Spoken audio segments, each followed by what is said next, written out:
Hindi ka nakabahan yung spy na nagsisilbi sa ibang bayan. 'Di ba kumbaga, Pilipino siya, tapos tinatalo niya yung mga Pilipino, binibenta niya. Yung babae na 'to, spy siya sa ibang bansa na binabayaran, kaya yumayaman siya. Yun yung allegedly na ginagawa niya dito. Yung mga hindi sumusunod na gusto niyang pagawain ng kalokohan. Ginagawa niya ng kalokohan na kapag nagreklamo ka, halimbawa, madami siyang kakampi. Spy yun eh.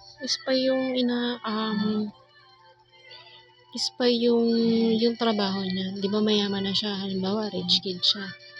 Tapos, makikipag-transact siya sa ibang bansa or sa ibang kakilala niya na kung ano man yung maging transaction nila. Ganun. Ganun na ganun.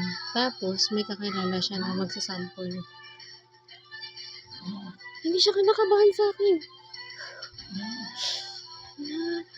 Na kung magkano man yung transaction, halimbawa, ganito, ganyan.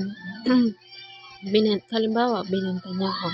Allegedly, binenta niya ako. Tapos gusto niya akong utos-utusan. Ganyan. Utos-utusan niya ako. Iko-control niya ako. Tatakutin niya ako. Ganyan. Hanggang sa gumawa ako ng kalokohan. Ganun yung ginagawa niya. Eh, hindi naman siya nakakatakot. Madali lang naman siyang i-trace. Di naman siya totoong hacker. Madali siyang i-trace. Kilala ko nga siya eh. Pwede ko i-spill yung niya, yung pangalan niya. Na Pilipino siya. Tapos nagsisilbi siya sa ibang bayan. Lisensyada siya.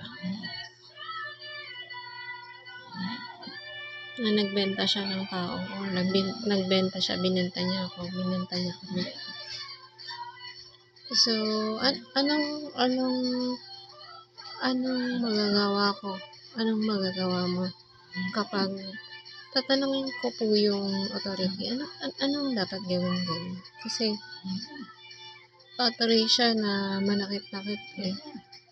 Kahit nakita siya, kahit na-video na siya. Wala nagsusumbong kasi sinasabi niya na nagkaso siya. Na entitled ka siya na manakit ng tao. Manakit ng tao. Kaya ipapaban ko siya. Kapag hindi niya siya ibinenta, magkakaroon pa siya ng madaming transactions sa kung kani-kaninong nag-o-offer sa kanya. Kasi spy nga siya. Spiya siya naninilbihan siya sa mga ibang lahi para sa pera.